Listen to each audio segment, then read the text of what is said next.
A lot of this isn't going to make sense to you, and I'm sorry about that. I'm just going to start at the beginning, with the house.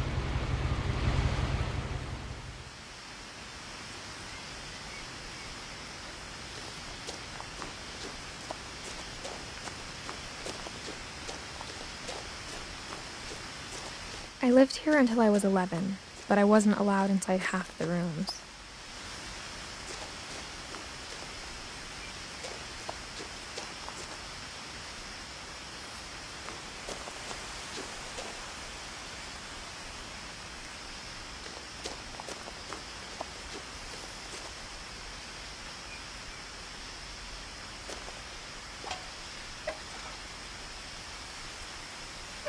Inside the mailbox were bills from 7 years ago, marked urgent, open immediately.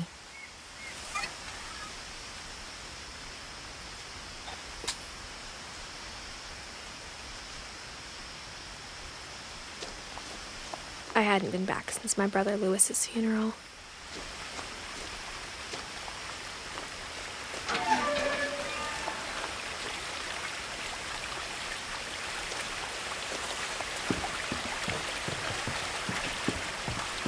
In her will, my mother left me a key, but didn't tell me what it unlocked.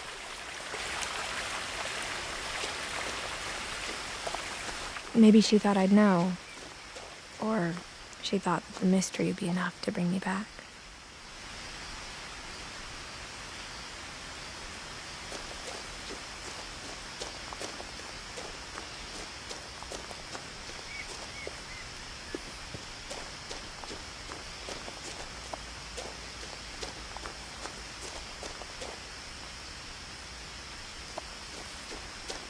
No one had driven this way in a long time, but I saw a few hoof prints.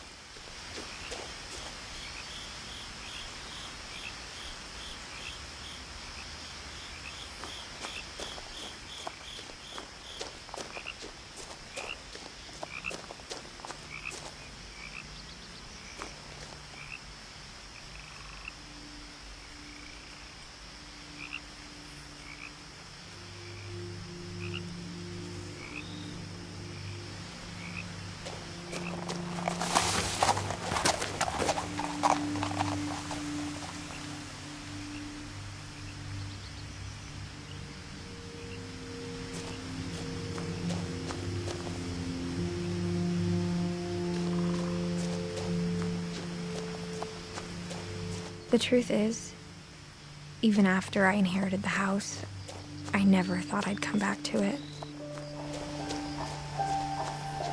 But now I had questions about my family that only the house knew the answers to.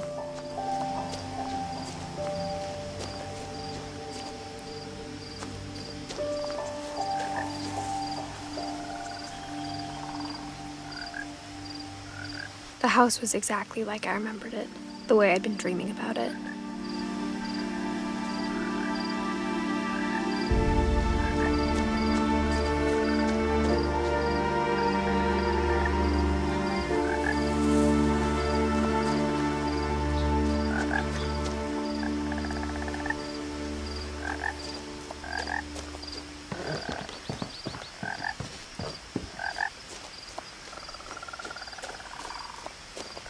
As a child, the house made me uncomfortable in a way I couldn't put into words.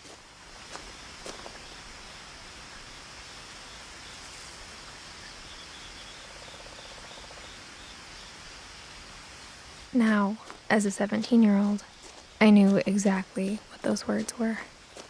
I was afraid of the house.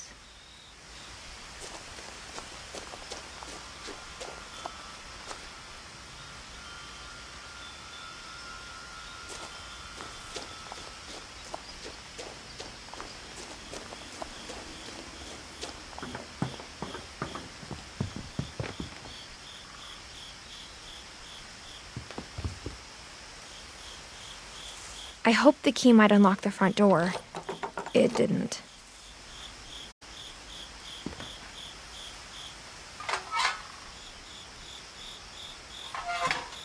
Looking in, I felt like the house itself had been waiting for me.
Crawling through the doggy door used to be a lot easier when I was 11.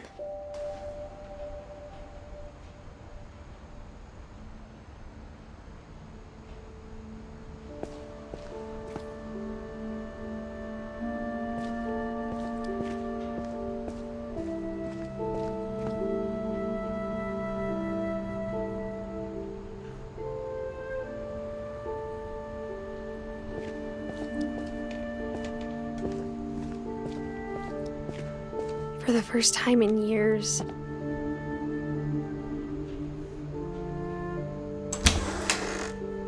I felt like I was home.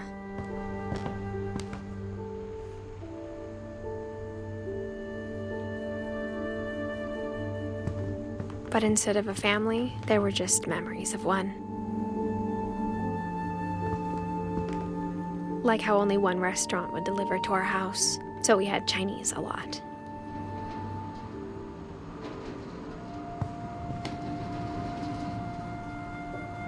Or how after Louis started working at the cannery, we all got sick of eating salmon. Except our cat, Molly.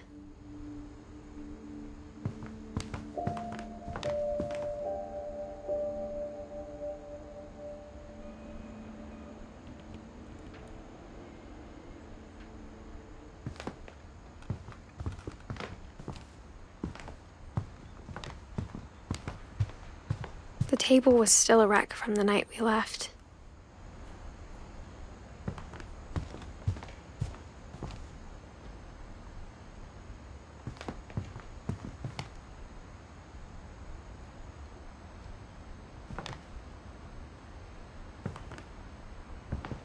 My mom was the only one of us who could imagine Great-Grandma Edie living. It was like a bomb had gone off, killing everyone but sparing the furniture.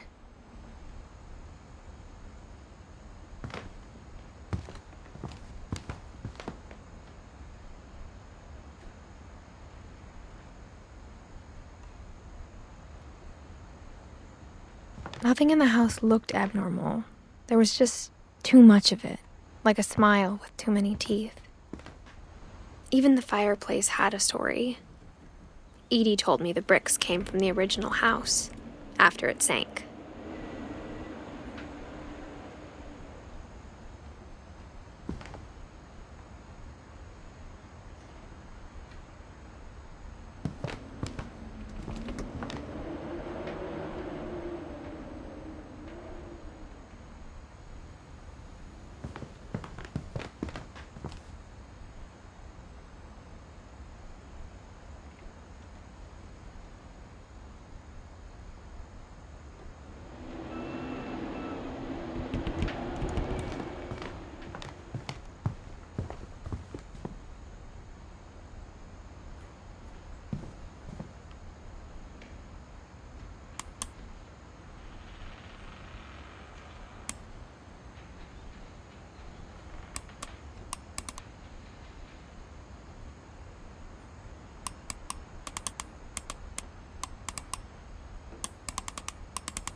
Great-Grandpa Sven built a music box for Barbara, along with the rest of the house. Mom always told me to stay out of the basement, so I wasn't too surprised when the key didn't fit.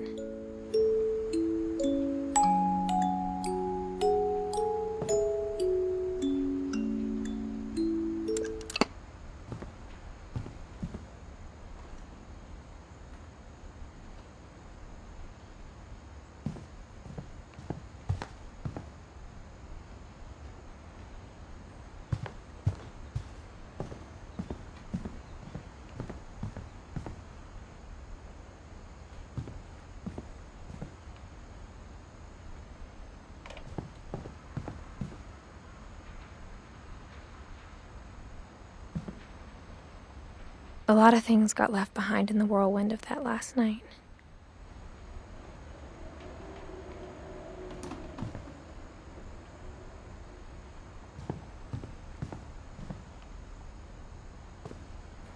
After Milton disappeared, Mom sealed up all the bedrooms. Then Edie retaliated and drilled peepholes.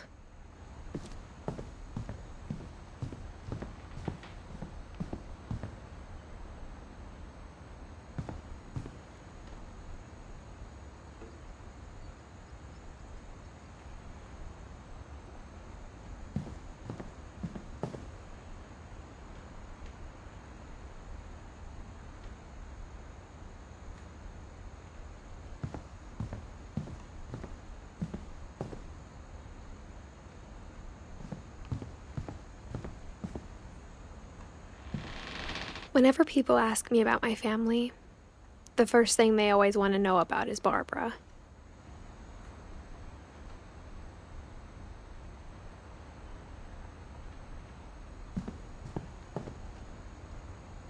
Edie's father, Odin, built the original house.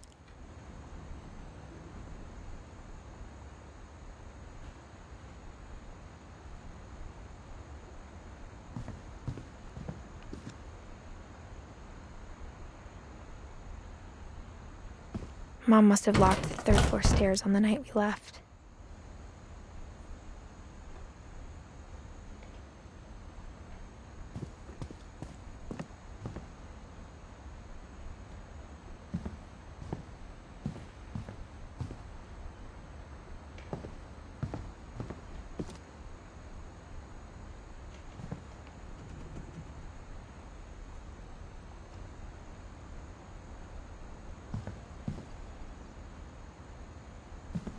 I spent a lot of time playing in Great Uncle Walter's room. I think my mom sometimes regretted not sealing it up.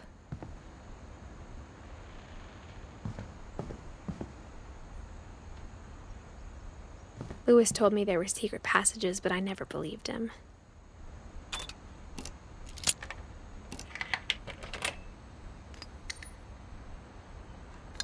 Turns out, my mom was really good at keeping secrets. Now it was time to find out what my mom had been afraid of.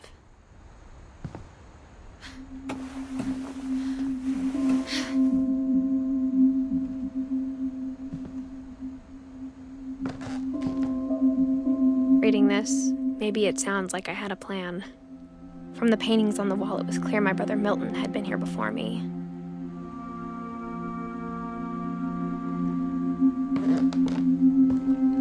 But I had no idea what was behind that door.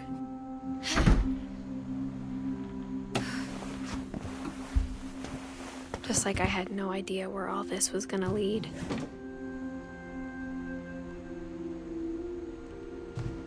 I grew up looking at Molly's room through the peephole.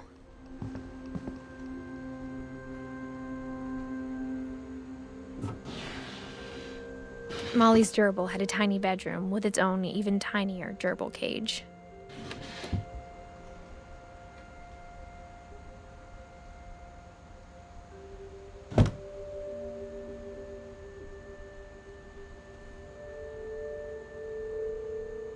Being inside for the first time, I felt like I'd stepped behind a painting.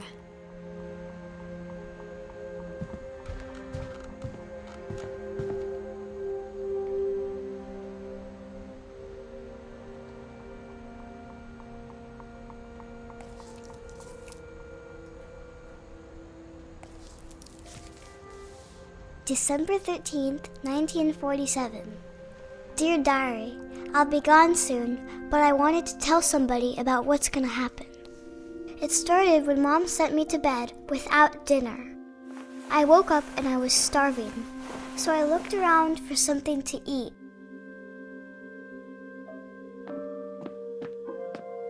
The gerbil food was dry, but I didn't mind it.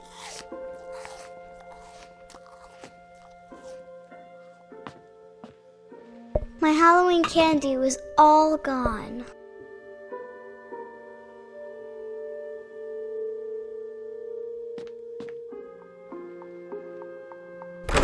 Mom, can I come out now? Sweetheart, it's late. Go to sleep.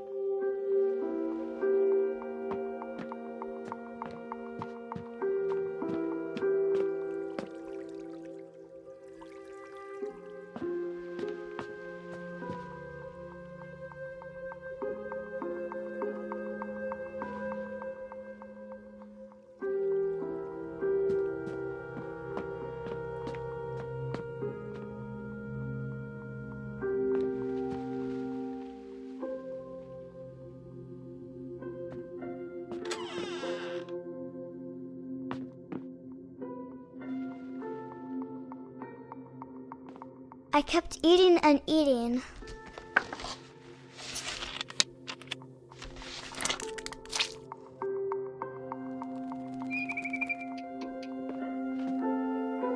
I ate a lot of things that night.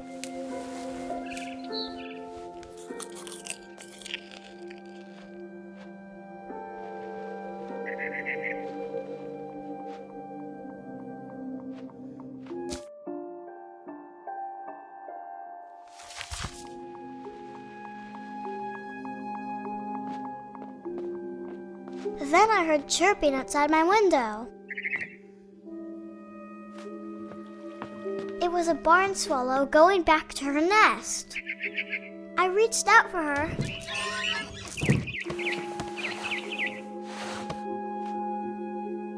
And suddenly, I was a cat.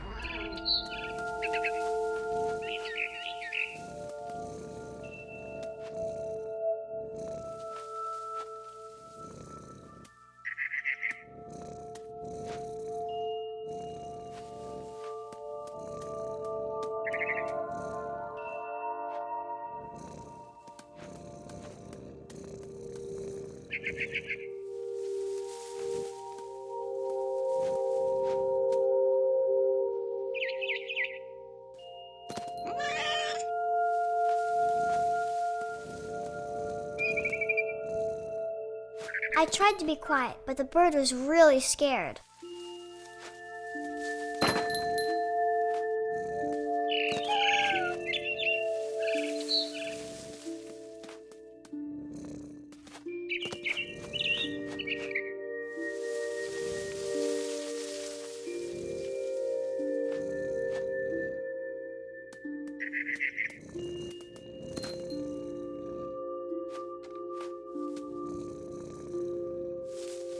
Mom and Dad didn't even look at me.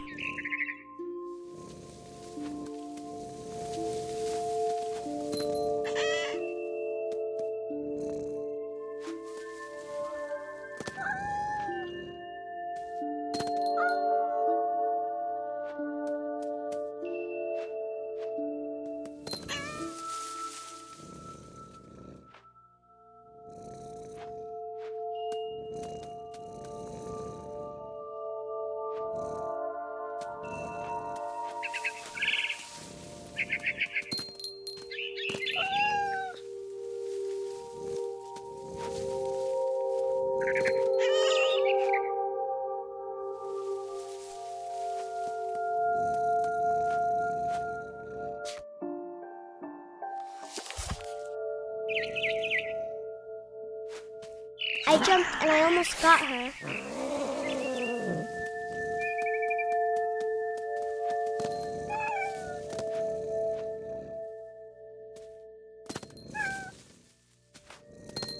I could tell she was getting really tired.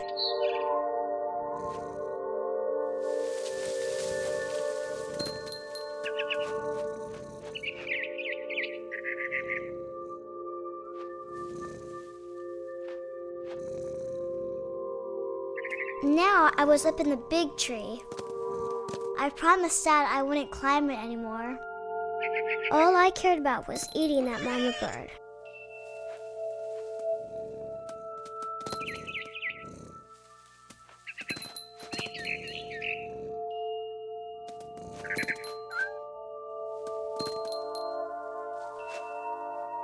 I gobbled her up. And suddenly, I was an owl. First, all I heard was the wind. Then I heard little teeth nibbling in the grass.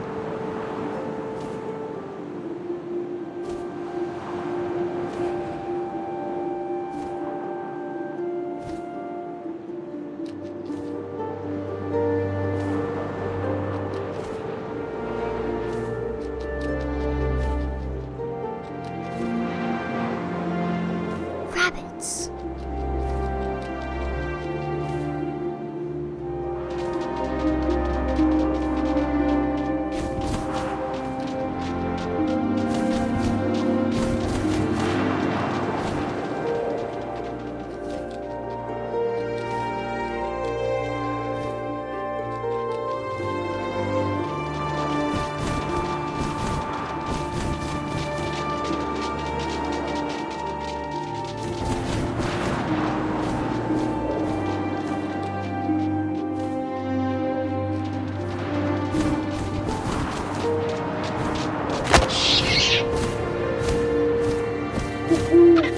I imagined his face looking up and seeing mine through my talons. I swallowed him up, and I didn't chew one bit. Then I flew off to find something bigger.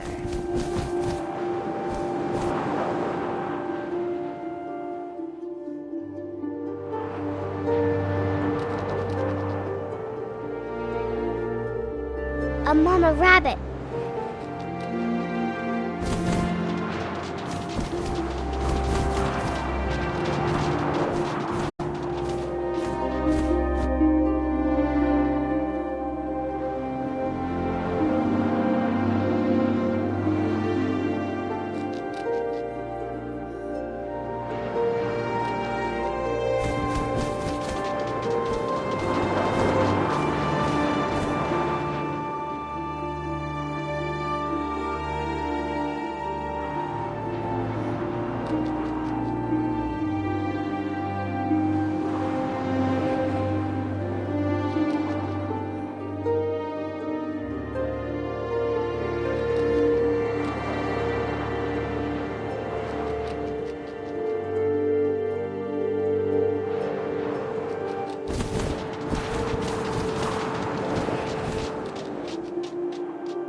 She was almost too big to carry. I started choking, but I couldn't stop eating. And suddenly, I was a shark.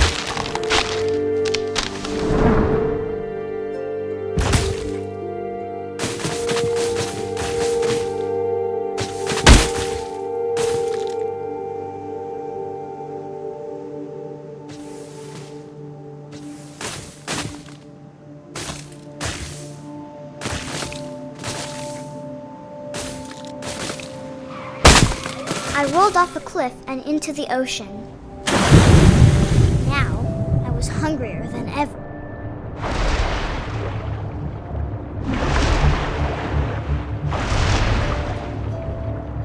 I wanted fat, juicy seals.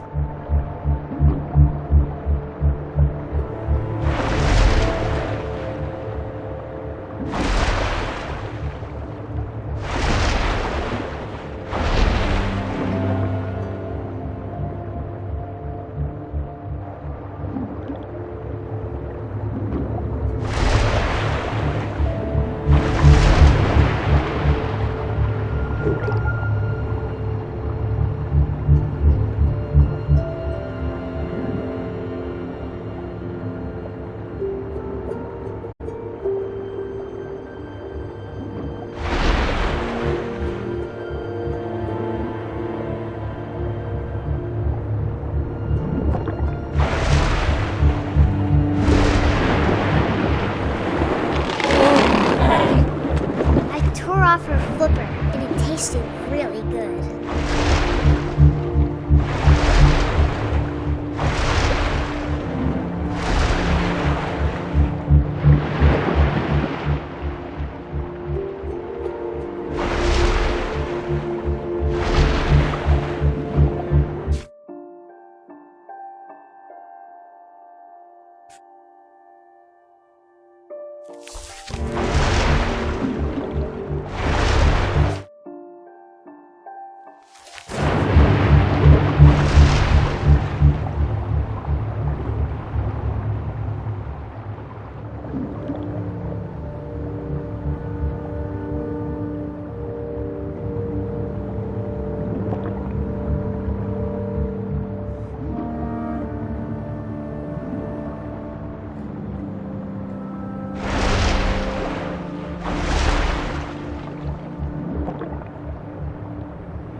grabbed on tight. But I was so hungry, I jumped out of the water.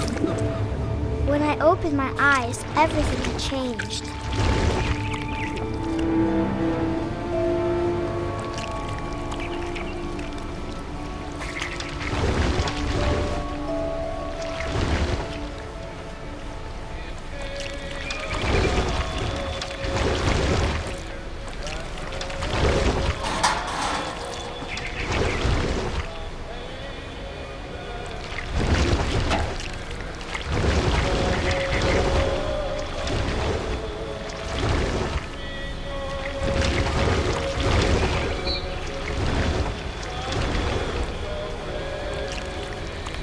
Now I was a monster, and I smelled people everywhere.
I was big, and I moved real quiet.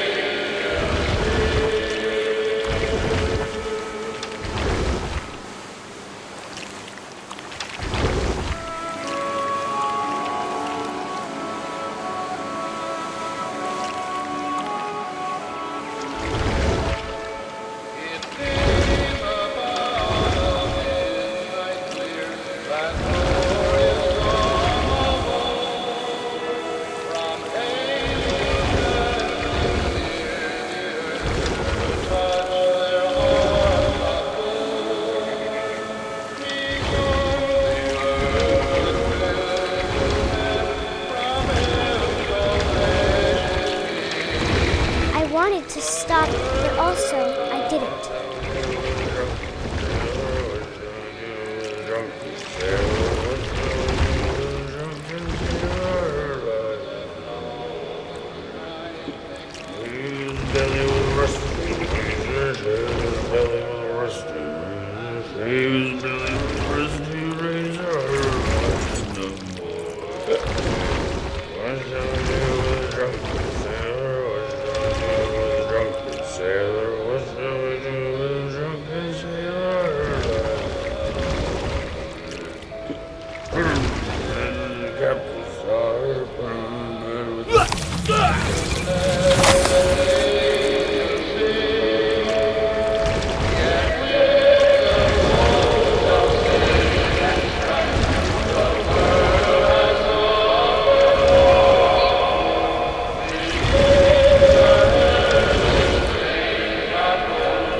passenger, I was still hungry. And to cross the water, we smelt into new. Something I had to have, so I swam towards it.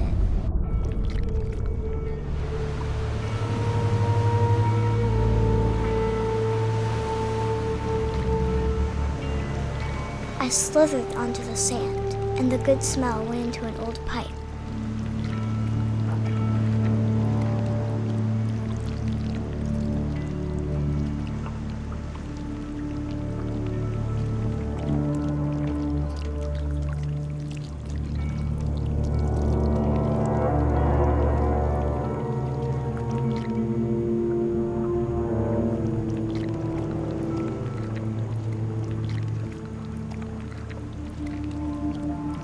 I got closer and closer.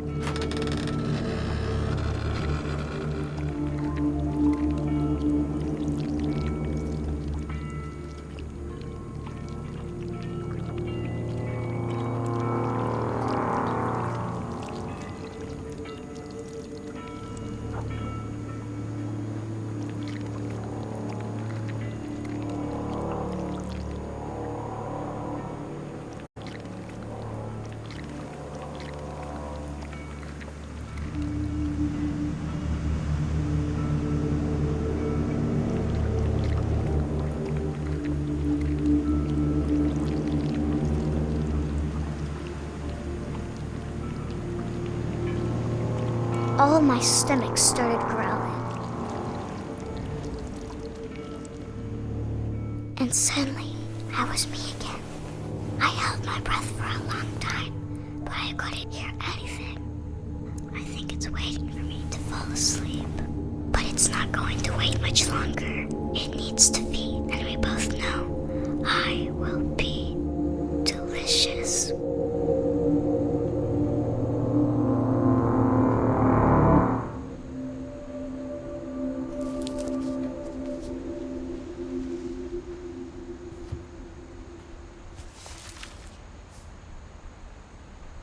I'm not sure if I believed all of that, but I'm sure Edie would have.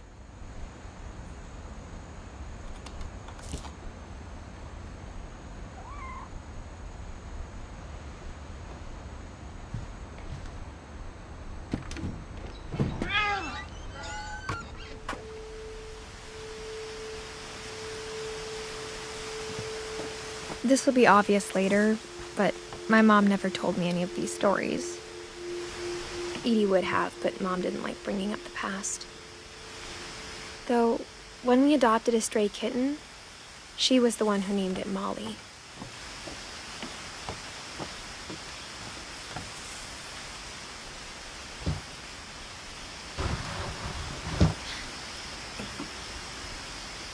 I spent a lot of time in Great-Grandma Edie's room.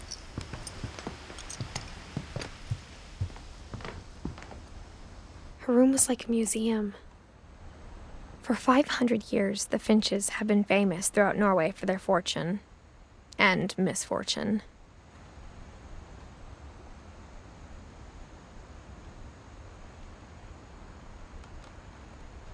Odin Finch buries the latest victims of the family curse, his wife Ingeborg and their newborn son, Johan. On January 7th, 1937, he set sail with his family and his house, hoping to leave the curse behind. But 40-foot waves off the coast of Washington send the house and Odin to the bottom of the sea. Odin's daughter Edie, with husband Sven and baby Molly, step ashore on their new home, Orcas Island. Odin Finch is the first to be buried in the new family cemetery.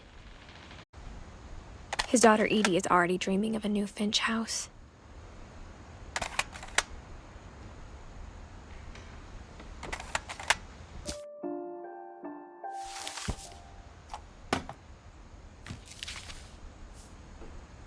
Whatever's wrong with this family, it goes back a long ways.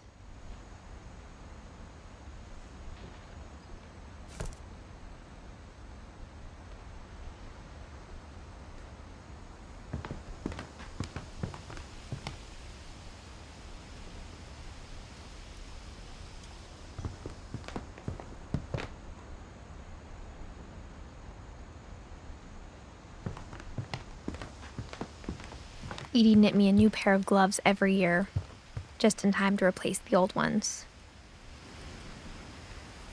Louis died a week before we left, but Edie had already started to memorialize him.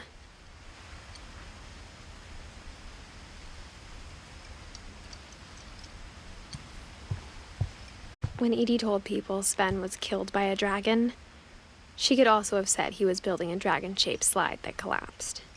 She could have, but she didn't.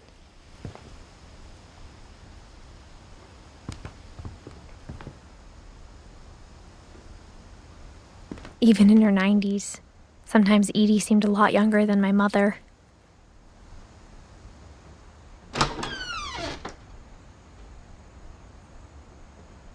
The only trace Grandpa Sam's first wife, Kay, left on the house was the pink bathroom. It was a pretty big trace.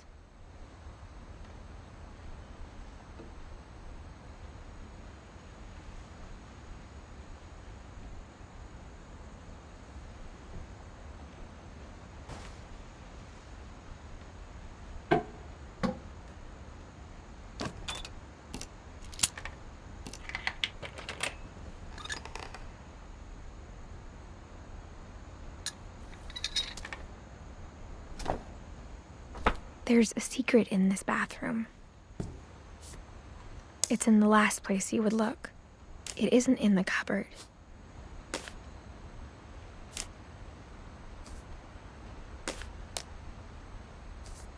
It's hidden in this book.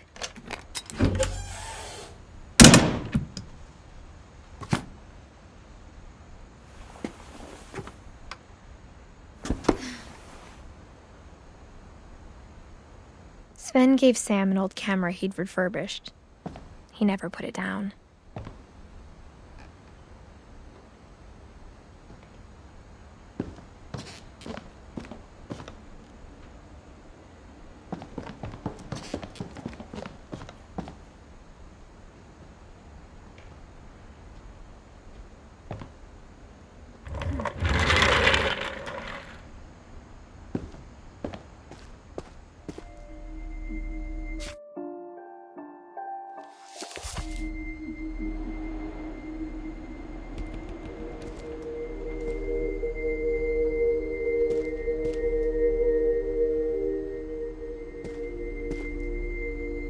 I knew Grandpa Sam had a twin, and that he never talked about him.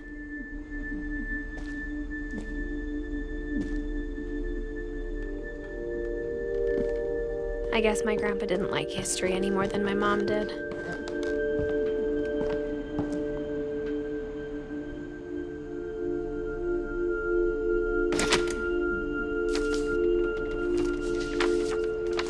How I Want to Remember My Brother by Sam Finch. The thing I remember is that when he made up his mind, that was it.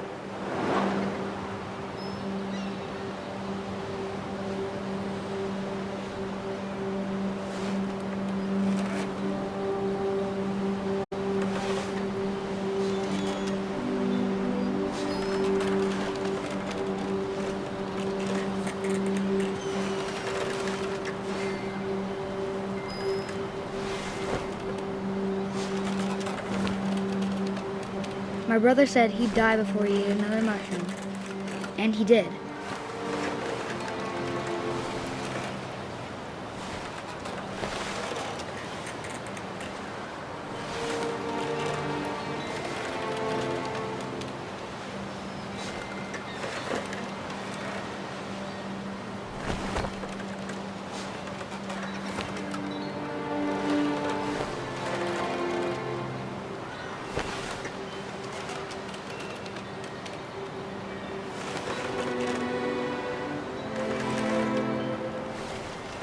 At Barbara's funeral, we swore we'd never be afraid again, and he wasn't.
I think Calvin always wanted to fly.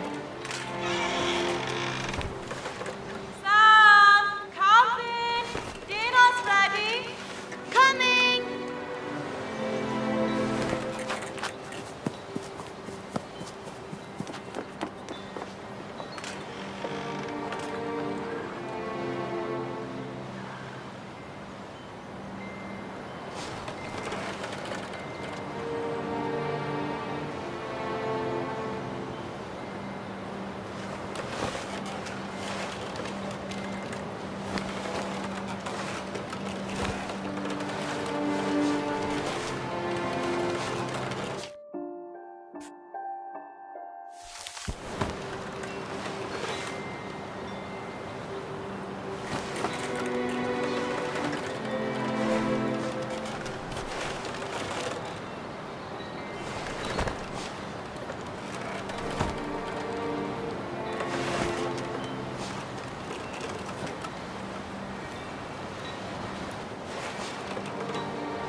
But that day, he finally made up his mind to do it.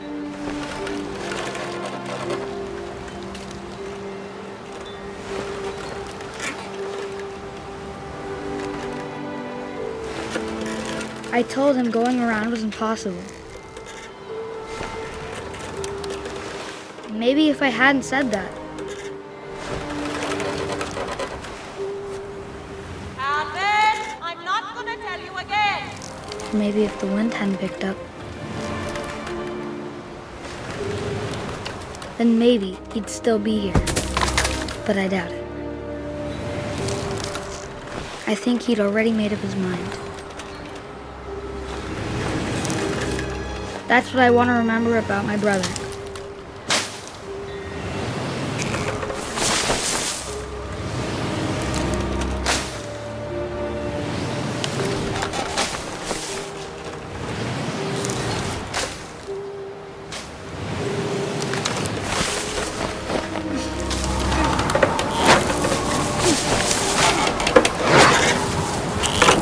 The day he made up his mind to fly. And he did.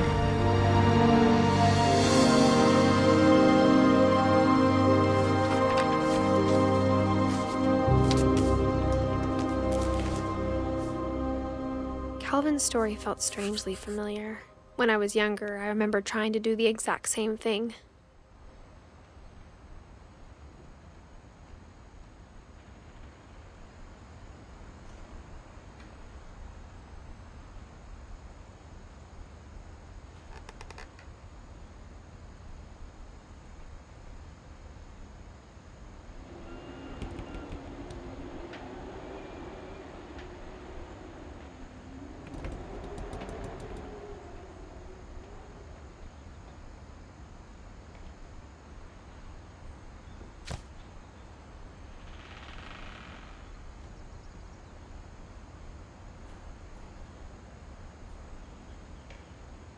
After the funeral, Edie roped off Calvin's half of the room.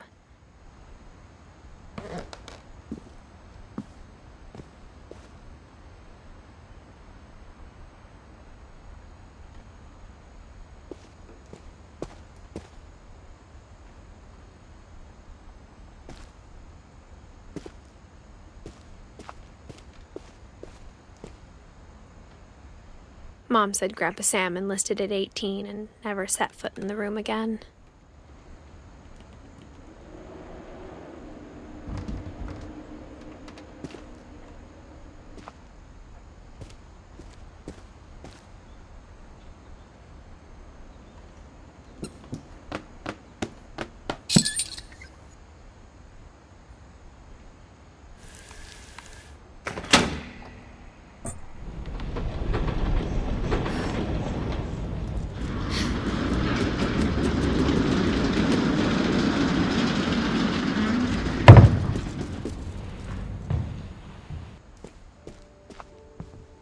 The passages were a pretty tight fit. They'd obviously been built for smaller hands and bellies.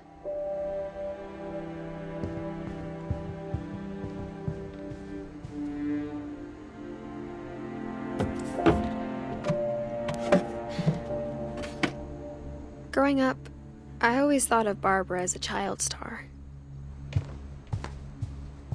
I never thought about how hard it must have been for her afterwards.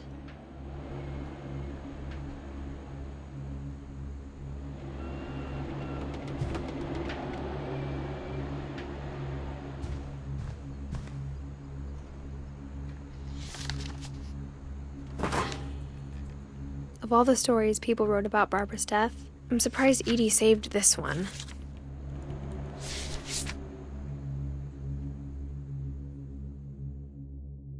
Old Jack here with another ghastly tale inspired by America's most unfortunate family.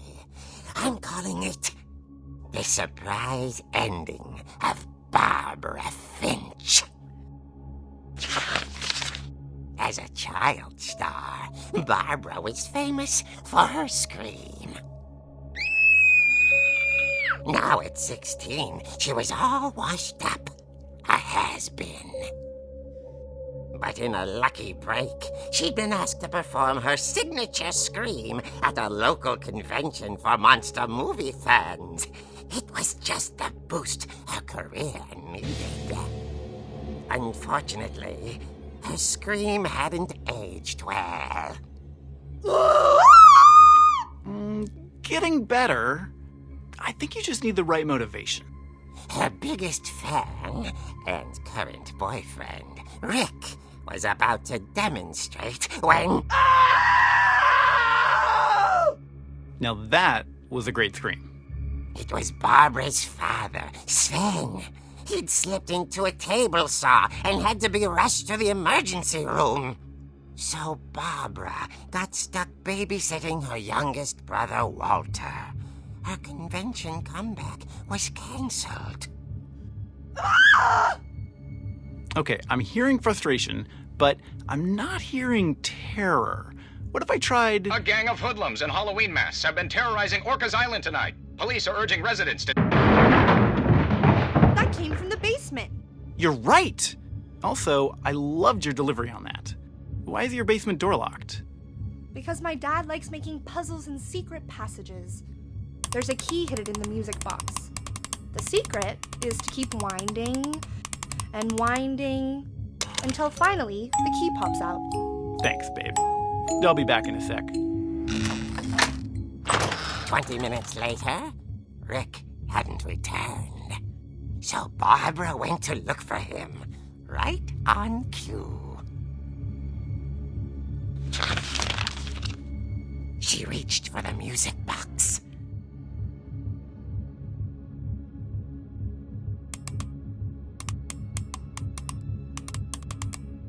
And as she wound the key, she listened for Rick, but the house was silent.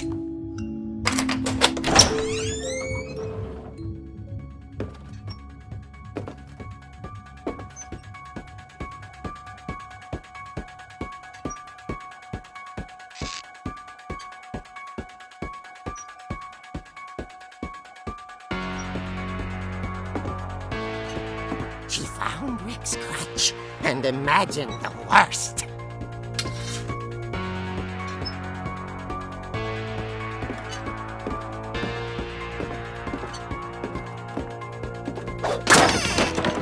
The gang's leader is the infamous Hookman killer, Dr. Carl Hamill, who impaled and then ate his family 10 years ago tonight.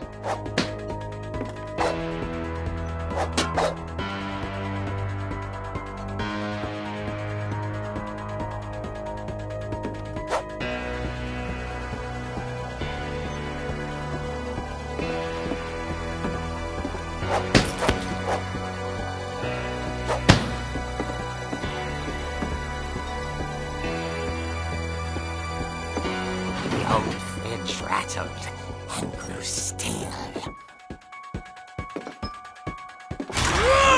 Oh dear! Oh! Rick? Barb, relax. I was just trying to scare you to help you find your scream. Well, I'm not scared, Rick. I'm furious. Then act furious. All I'm getting from you now is that you're hurt and confused and She threw him out, but she kept a little something to remember him by. Barb, have you seen my other crutch? And she was still holding it when she fell asleep watching the late picture show. Hours later... Barbara! Walter, what's going on up there? Ah! Okay, I'm coming up, but if this is a trick, you're dead, Walter.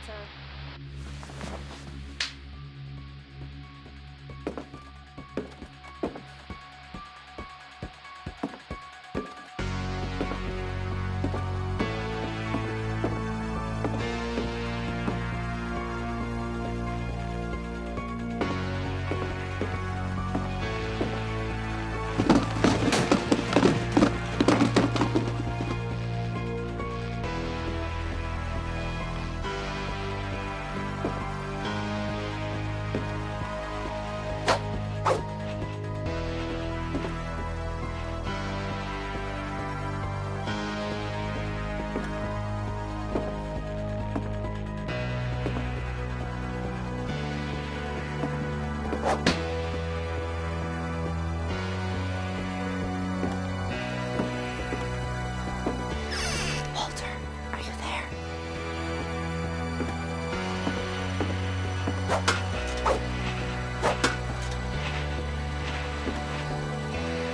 Walter had vanished, but his bedside radio was still on. Orcas Island police describe the man as 6 feet tall, with a steel hook for a hand. Residents are urged to lock all doors and windows and notify the police of any suspicious activity. Barbara turned, saw the hook man, and was speechless. He was quite smashing.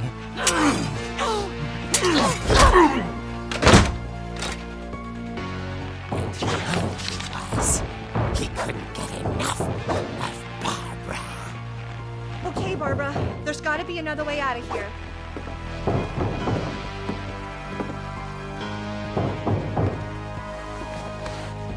That night, she played her part beautifully.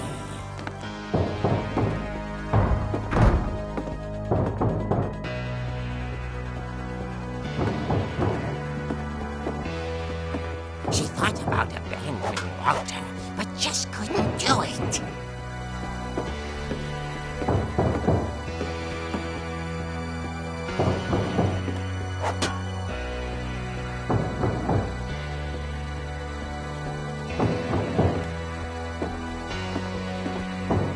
Molly's door hadn't been opened in years.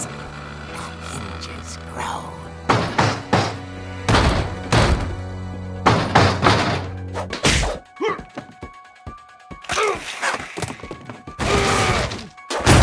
He wasn't moving, but she sensed the story might not be over yet.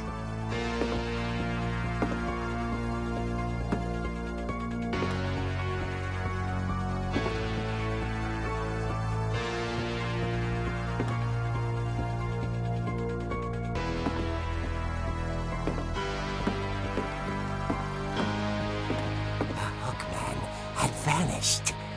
She listened for his breathing, but all she heard was...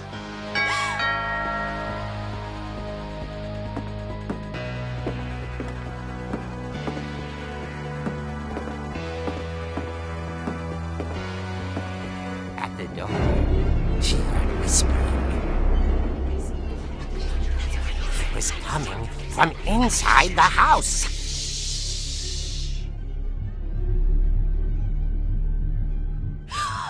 Oh dear. The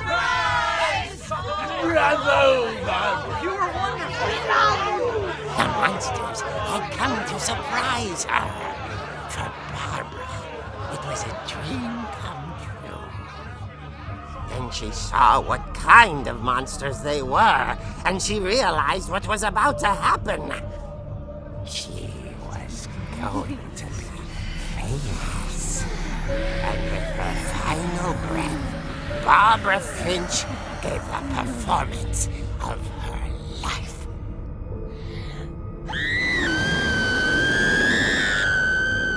I wasn't there myself, but I hear Barbara was magnificent. Poor girl. She had a taste for stardom. But unfortunately, so did her fans. Of course, the police blamed it all on poor Rick, who disappeared the same night. And little Walter? Hiding under his bed the whole time. He took it all pretty hard, but that's another story. As for Barbara, tucked inside the music box was all they ever found of her. Her ear. Now that's what I call a real eerie tale.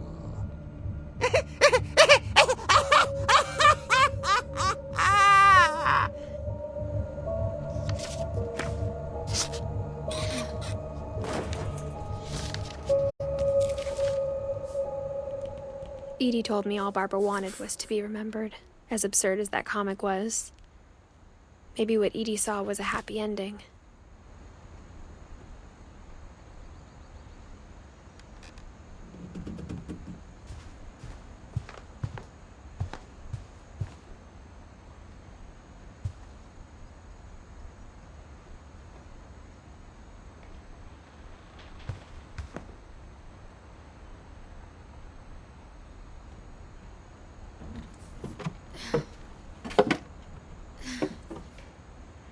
I guess now I know why Mom didn't like me playing with the music box.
Mom said the basement was off limits, unless I wanted another tetanus shot.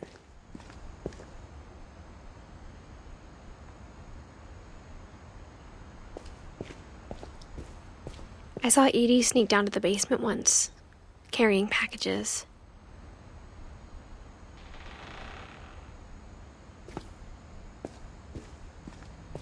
I thought maybe she was hiding presents.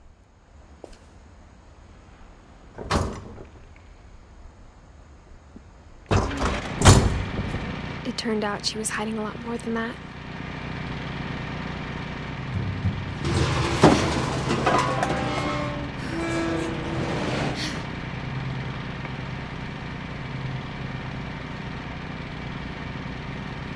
I remember asking Mom once about where Walter had gone.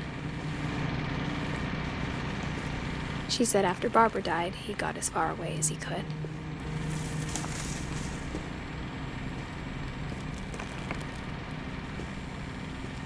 If there's a pattern in all these stories,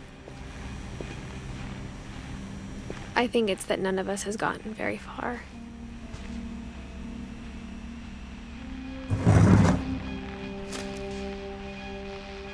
Goodbye, everyone.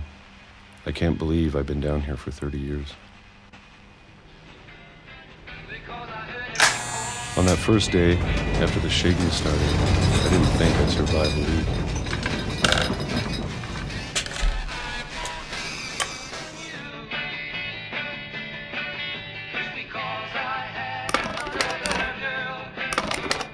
But after a few days, I settled into a routine.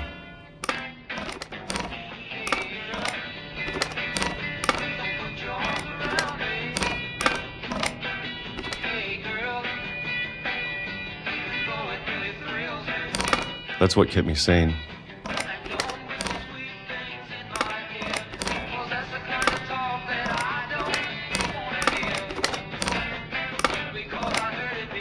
Having a schedule, living for today. I always expected to be dead tomorrow. But if you wait long enough, you get used to anything.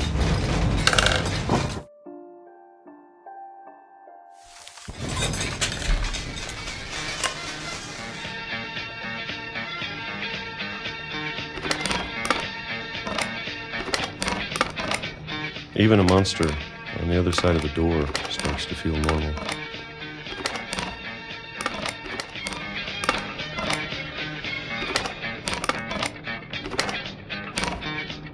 Almost friendly.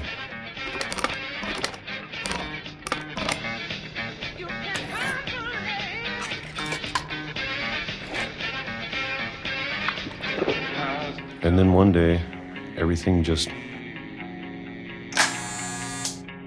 stopped. Whatever that thing was, it was gone. Maybe it got tired of waiting. Or maybe I just got tired of being afraid.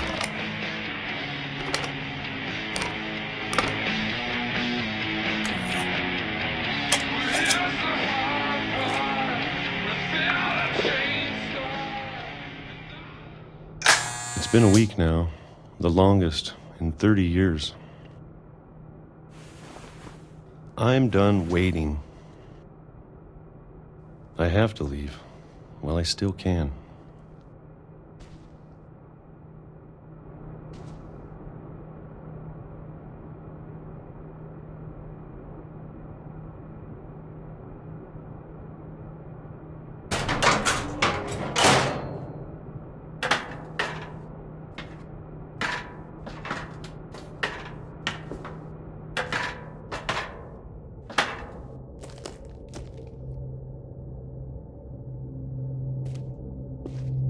I know it's out there, somewhere. Whatever killed Barbara.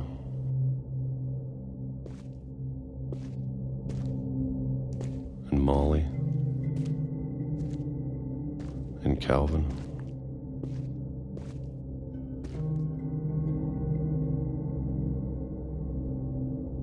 Maybe this is all a mistake. But I need to stop living the same day, even if it kills me.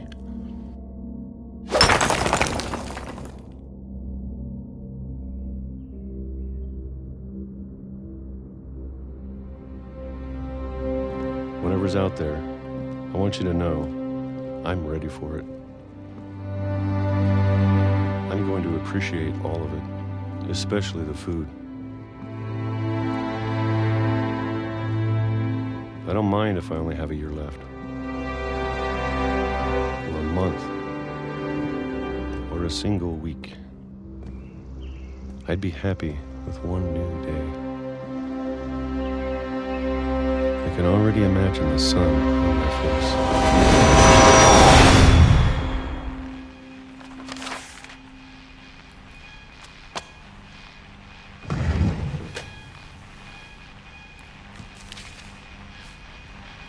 Walter died when I was 6.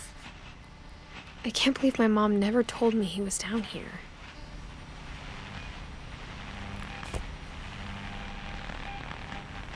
I'm sure my mom was trying to protect me.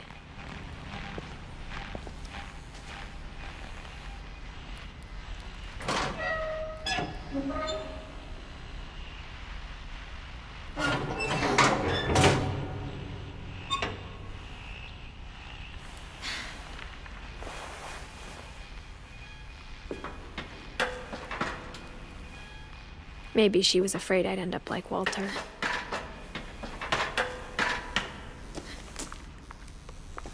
But if she never told me about an uncle under the house,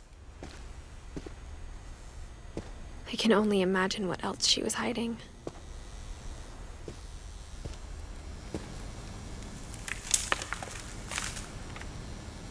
I don't want to make the same mistakes she made.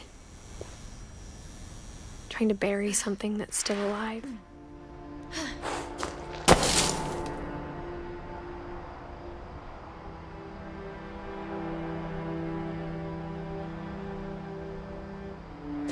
Now that there's only one of us left, or maybe 2, I thought it was time I heard the stories for myself and found out what happened to everyone else. But now I'm worried the stories themselves might be the problem. Maybe we believed so much in a family curse, we made it real.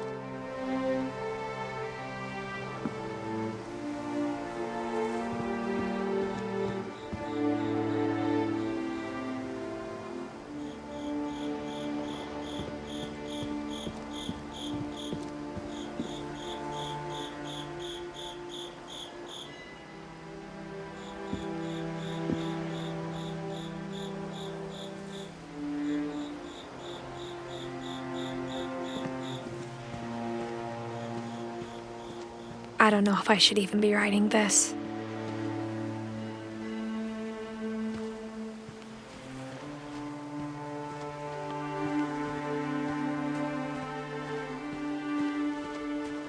Maybe it'd be better if all this just died with me.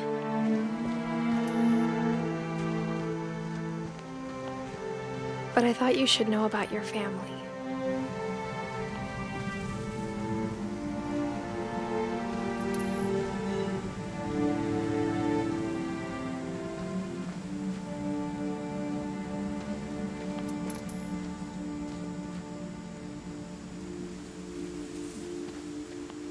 And the history you're a part of.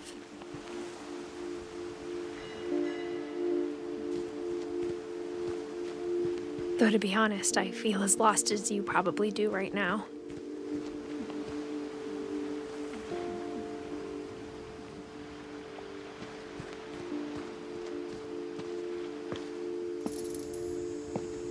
I think the people in these stories believed them, for what that's worth.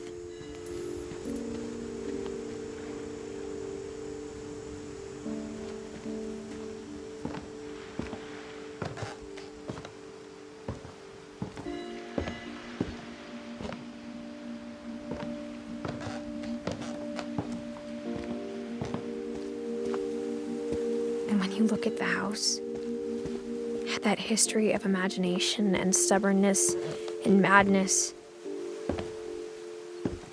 any of it seems possible.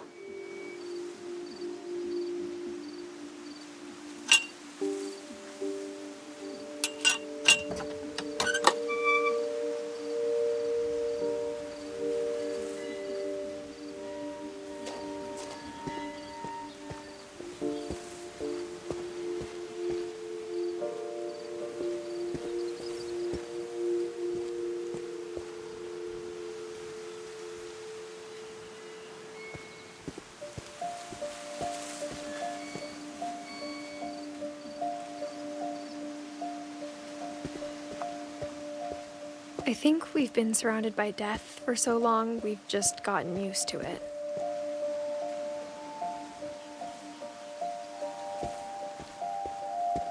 What kind of family finishes building a cemetery before starting the house?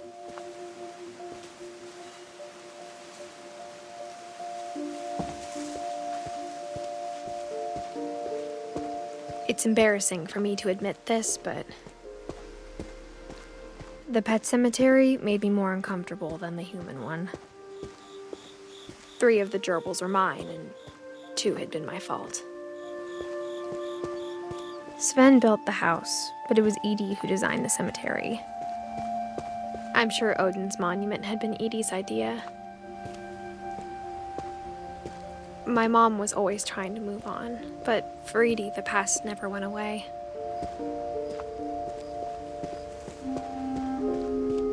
She could see it poking out of the water at low tide.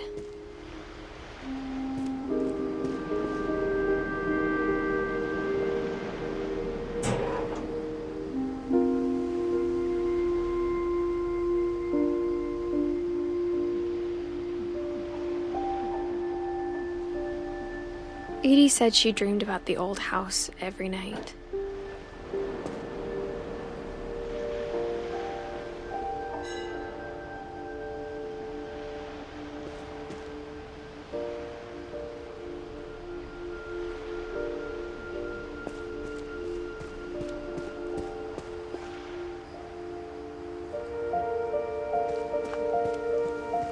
Edie's side was always easier for me to understand. But the older I get, the more I can see where my mom was coming from.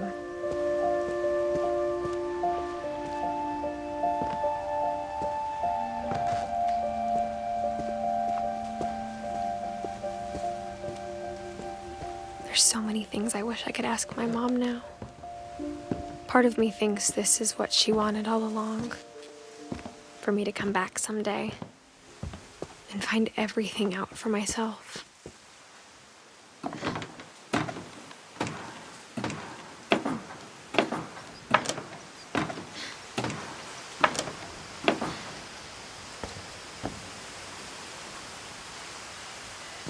But looking back on it now,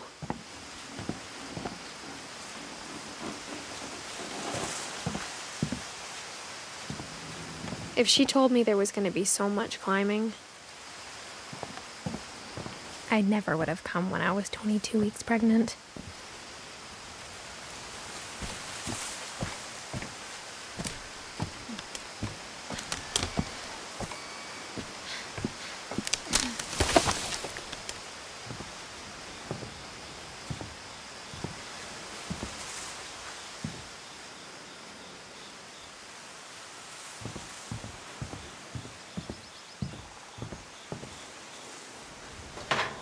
I never met Grandpa Sam, but I think he and my mom had a lot in common.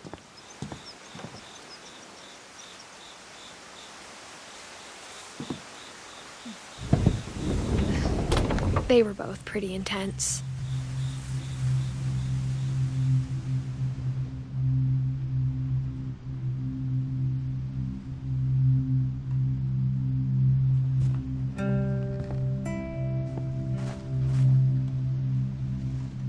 Instead of hiding from death, Sam seemed to go out of his way to meet it.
Dawn, I promise, you'll never forget this weekend. Yes, sir. These memories are gonna last a lifetime. Am I gonna have to shoot anything? It's a hunting trip, Dawn. Shooting is strongly encouraged. Not quite. Shouldn't we be leaving? Just want to get a shot of you, Dawn, then we can take off.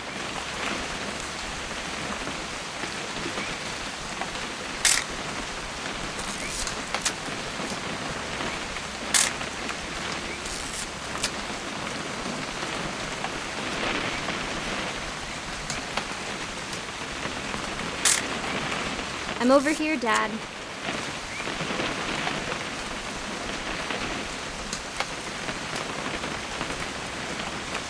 What?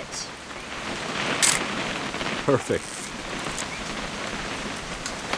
It's gonna rain the whole weekend, isn't it?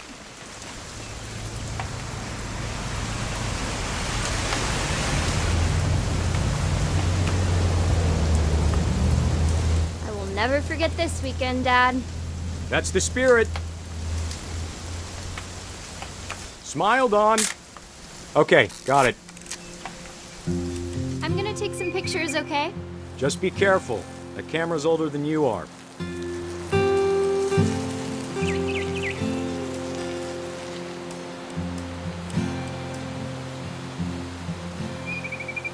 You're right, Dad. It's starting to clear up.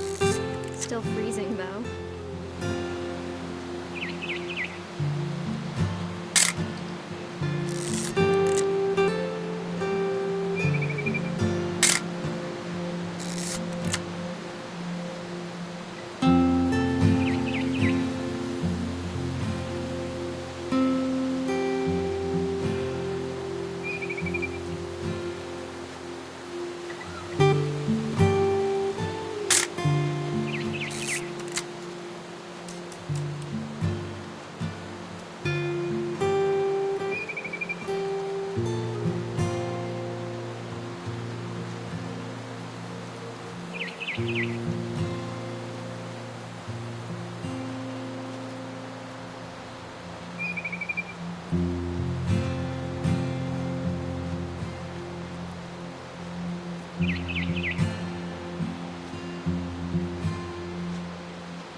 definitely should not have drunk all that coffee.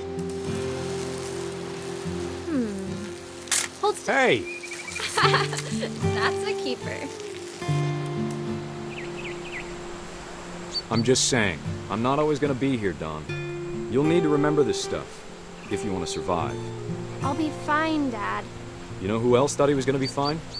Some guy who died. Dawn, I'm being serious. I know, Dad.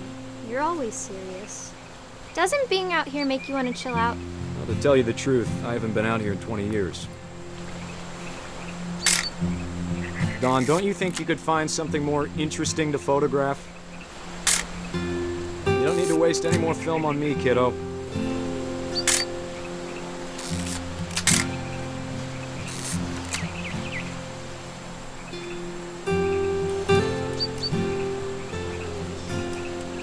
Last time I was with my brother Calvin.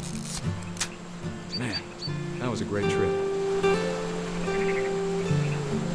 Your grandpa Sven taught us how to fish, how to build a fire.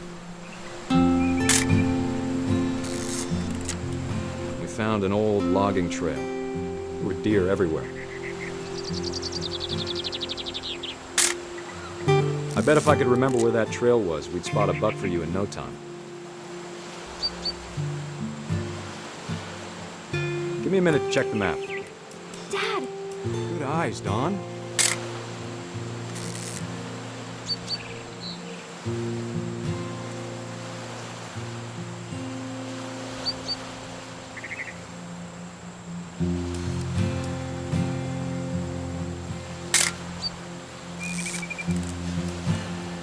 Before you take the shot, let me get a picture of you.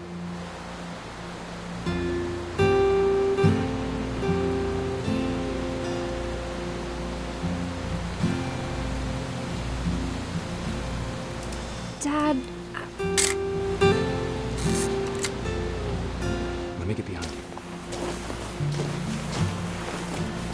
do I have to do this? Dawn, you don't have to do anything.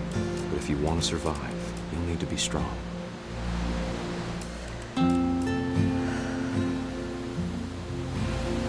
Now keep yourself squared up, elbows down. Great shot, Dawn!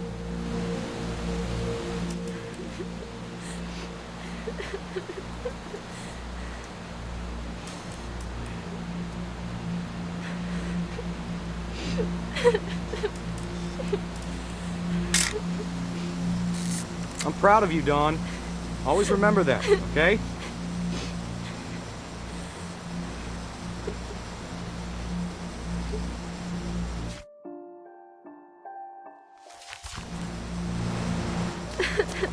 Sorry, Dawn. Just gotta reset the timer.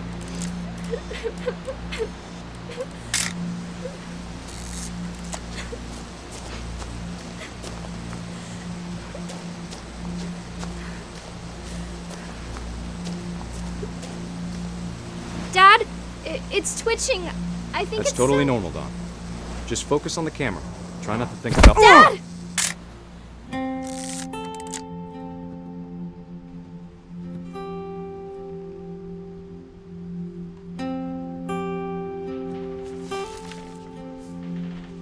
Of all these stories, that's the one I wish most that my mom had told me.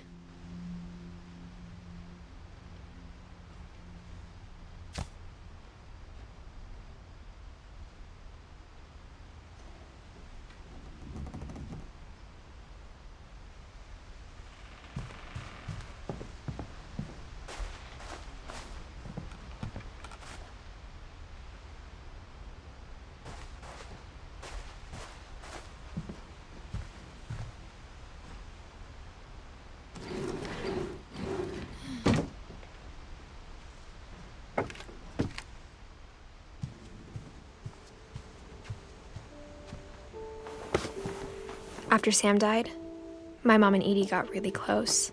They'd both lost a lot.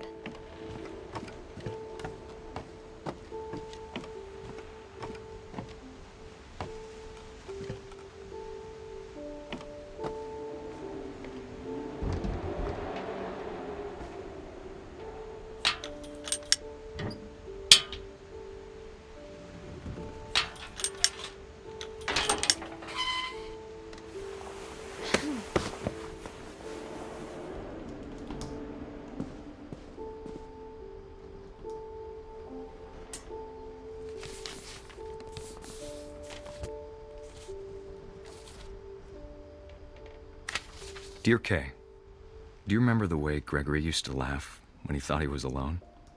Like something funny was happening, but only he could see it.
Good luck, Kay. Love, Sam.